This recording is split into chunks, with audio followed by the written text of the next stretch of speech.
Good morning champions. तो हमारी सुबह की शुरुआत हो जाती है गले हुए 4 बादाम खा के और 1 गिलास पानी पी के। उसके बाद हम थोड़ा-सा मतलब कि योगा योगा मतलब 5-10 मिनट करने की नौटंकी कर लेते हैं। डेली तो कोई फ़ॉलो नहीं कर पाता, बिल्कुल फैक्ट तो आता ही है। चलिए, तो मैं आपको बता देती हूँ सारे एग्ज़ाम हमारे हो गए हैं, है ना? तो एग्ज़ाम में कौन-कौन से हो गए हमारे।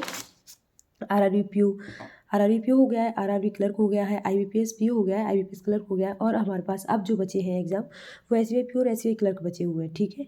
तो पहले क्या ट्रेंड हुआ करता था कि नोटिफिकेशन के बाद हमको 45 डेज़ मिलते थे, फिर उसके बाद मेंस के लिए भी 30 डेज़ मिलते थे, लेकिन अब ट्रेंड चेंज हो गया है। तो नोटिफिकेशन का वेट तो करना नहीं है, है ना? तो मैंने क्या किया, मैंने सोचा कि नोटिफिकेशन अभी आया नहीं है तो अच्छा खासा मतलब कि जब तक आएगा तब तक हम बिल्कुल रिलैक्स माइंड से जो मेंस की जो अप्रोच होती है ना, मेंस मतलब कि मेंस में क्या-क्या जो कमियाँ रह गई हैं अभी रिसेंटली, क्योंकि मैं आपको अभी बता देती हूँ पहले तो कि आरआरबी पीओ का मेंस लिखा है मैंने, आरआरबी क्लर्क का मेंस भी लिखा है मैंने और आईबीपीएस पीओ का मेंस भी लिखा है। तो मैंने एक कागज़ पे लिख लिया है, सब कुछ समराइज़ कर लिया है कि कौन-कौन सी जो कमियाँ हैं या फिर कहाँ-कहाँ मतलब इम्प्रूवमेंट करने की ज़रूरत है और इस एग्ज़ाम की जो नीड होती है वो थोड़ी-सी अलग होती है। तो वो क्या-क्या इम्प्रूव करना है वो सब कुछ मैंने लिख लिया है और मैं आपको मेरे साथ मैंने आपको बताया था कि मैं डेली 1 से डेढ़ या 2 मिनट की वीडियो ज़रूर अपलोड करूँगी, है ना? और उसमें आपको डेली मतलब मैं जो तैयारी कर रही हूँ ना वो बताऊँगी, तो आपको थोड़ा ऐसा फ़ील होगा कि एक्चुअल में मतलब कि बच्चे पढ़ कैसे रहे हैं, ठीक है? और ये वीडियो अपलोड करने का मेरा सिर्फ़ एक मोटिव है कि जो रिपीटर होते हैं या जो 1-2 साल से तैयारी कर रहे हैं ना, उन्हें ज़रूरत नहीं है इस वीडियो की। उन्हें सब कुछ पता है क्या पढ़ना है, कैसे पढ़ना है, कहाँ से पढ़ना है। ये सिर्फ़ मैं ओनली उन स्टूडेंट्स के लिए अपलोड करूँगी जो बिगिनर्स हैं, जिन्हें अभी 15 दिन, 1 महीने हुए हैं पढ़ाई स्टार्ट किए हुए। तो देखिए टाइम बहुत कीमती है, आपको इधर-उधर भटकना नहीं है। बिल्कुल मैं आपको टू द पॉइंट बातें बताऊँगी, उन्हें फॉलो करना आपके हिसाब से करना। बस पर आपको ये तो पता रहेगा ना कि कितना कंटेंट आपको पढ़ना है एग्ज़ाम क्वालीफाई करने के लिए। तो चलिए स्टार्ट करते हैं अब हम। सबसे पहले यहाँ पे मैंने पैटर्न लिख दिया है, यहाँ पे प्रीलिम्स की कट ऑफ लिख दी है, यहाँ पे मेंस की कट ऑफ लिख दी है और ये एसबीआई पीओ है तो यहाँ पे मैंने एग्जाम पैटर्न लिख दिया है, यहाँ मैंने कट ऑफ लिख दी है मेंस की, क्योंकि प्रीलिम्स की जो कट ऑफ है ना इसकी वो 60s में रहती है हमेशा, 58, 59, 60, 61, है ना? ठीक है।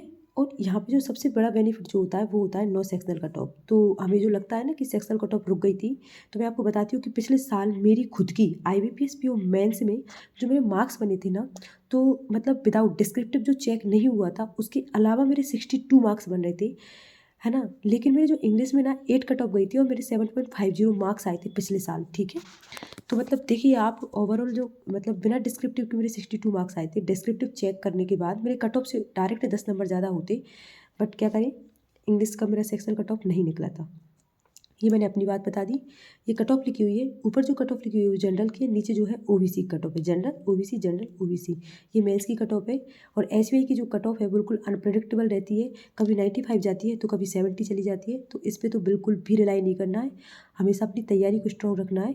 आज का वीडियो थोड़ा सा लंबा होगा, कल से जो वीडियो रहेगा वो 1.5 से 2 मिनट का ही रहेगा बस, क्योंकि सबका टाइम कीमती है। चलिए अब मैं बताती हूँ आपको एग्जाम पैटर्न, सबको पता है। रीजनिंग में जो क्वेश्चन आते हैं 40-50 नंबर के, डीआई डाटा इंटरप्रिटेशन आता है तो 30 क्वेश्चन आते हैं 50 नंबर के, और जनरल अवेयरनेस, इकोनॉमिक और बैंकिंग अवेयरनेस वो 50 क्वेश्चन आते हैं 60 मार्क्स के, और जो इंग्लिश आती है वो 35 क्वेश्चन आते हैं 40 मार्क्स के आते हैं। ये टाइम लिखा हुआ है इधर, ये डिस्क्रिप्टिव खुलता है इधर 30 मिनट के लिए, और ये 50 मार्क्स का होता है, जो कि आईबीपीएस में 25 मार्क्स का होता है, यहाँ पे 50 मार्क्स का, ठीक है। तो देखिए इंग्लिश का बहुत बड़ा रोल है, 40 नंबर की, 50 नंबर की, 90 मार्क्स की आ रही है।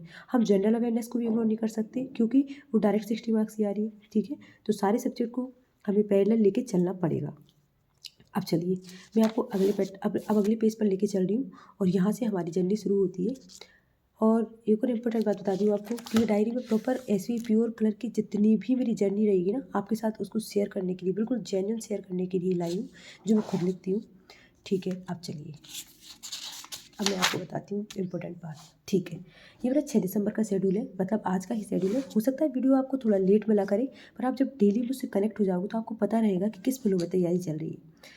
और अभी मैं जब तक कुछ भी पता नहीं चलता कि पहले काय का एग्ज़ाम होगा, ऐसे क्लर्क होगा, पीओ होगा, तो तब तक मैं ऐसे पीओ को ही फॉलो करने वाली हूँ और मैं सब कुछ आपको वही बताऊँगी जो मैं फॉलो करूँगी, है ना? चलिए, तो 6 दिसंबर का शेड्यूल है मेरा, मैं डेली शेड्यूल लिखूँगी और डेली आपको बताऊँगी, है ना? तो सबसे पहले कैलकुलेशन, फिर मैं एडिटोरियल पढ़ने वाली हूँ, कम से कम मतलब कि मैं अगर क्लास भी लेती हूँ ना तो 2 एडिटोरियल खुद से पढ़ने वाली हूँ, है ना। और मैं जो एडिटोरियल पढ़ूंगी वो वरुण चित्रा सर हैं, मैं उनसे पढ़ने वाली हूँ, ठीक है।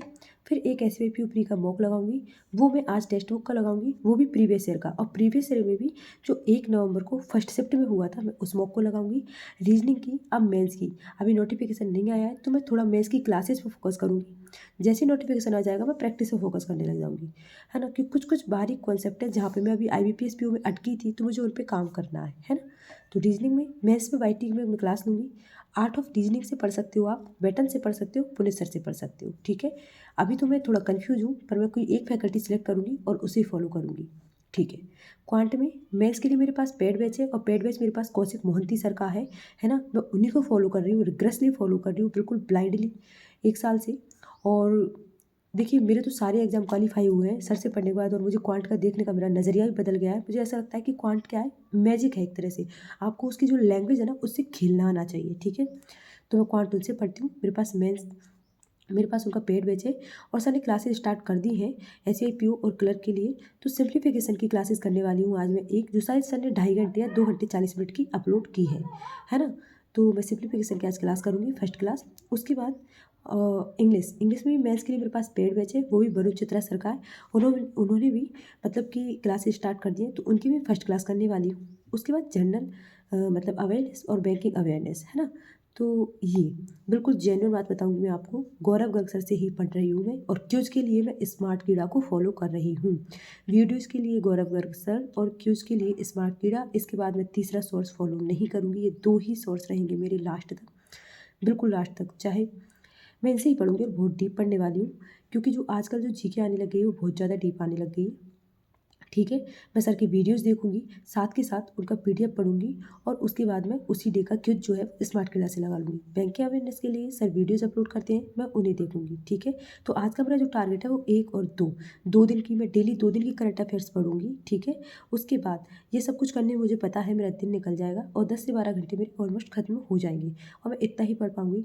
लेकिन मेरी आत्मसंतुष्टि के लिए मैंने थोड़ा सा यहाँ लिख लिया है कि इंग्लिश का सेक्शनल मेंस का मुक लगाऊंगी।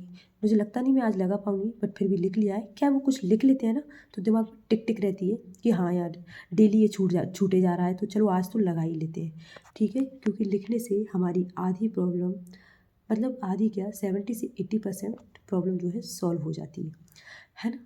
तो दोस्तों ये आज का वीडियो, आज शुरुआत थी, है ना, इसलिए थोड़ा ज़्यादा लेंदी हो गया है। बाकी 2 मिनट का वीडियो रहेगा। और मेरे मार्क्स कितने आए हैं, मैंने कौन सी क्लास की है, कहाँ से क्या पढ़ा, मुझे क्या सीखने मिला, वो मैं जब यहाँ आपको टू डू लिस्ट शेयर करूँगी ना 7 दिसंबर की, तब मैं वापस से यहाँ जाके आपको पुराना मेरा क्या क्या कंप्लीट हुआ, क्या छूट गया, क्या कमी मुझे लगी आज के दिन में, क्या इम्प्रूवमेंट मुझे अगले दिन करना है, वो मैं सब कुछ आपको नेक्स्ट डे बता दिया करूँगी। आप मुझसे कनेक्ट रहिए, और जो भी आपकी क्वेरी है ना, वो आप मुझे कमेंट सेक्शन में ड्रॉप कर दीजिए। और मेरी टू डू लिस्ट में जो भी आपको कमी लग रही है, तो मुझे कहाँ इम्प्रूव करना चाहिए, क्या ऐड करना चाहिए, यहाँ पे क्या ज़्यादा लिख दिया है मैंने, वो आप प्लीज़ मुझे बताइएगा, है ना। क्योंकि हर जगह हमेशा हम सही नहीं रहते हैं, कभी कभी दूसरों की जो जिसमें वो परफेक्ट है उस बात को सुनकर मान लेना चाहिए, ठीक है दोस्तों। तो आज के दिन की शुरुआत करते हैं, और बढ़िया पॉजिटिव एनर्जी के साथ एकदम मस्त तरीके से तैयारी कीजिए, क्योंकि अभी साल के सबसे बड़े एग्ज़ाम SBI PO और क्लर्क दोनों हमारे सामने पड़े हुए हैं।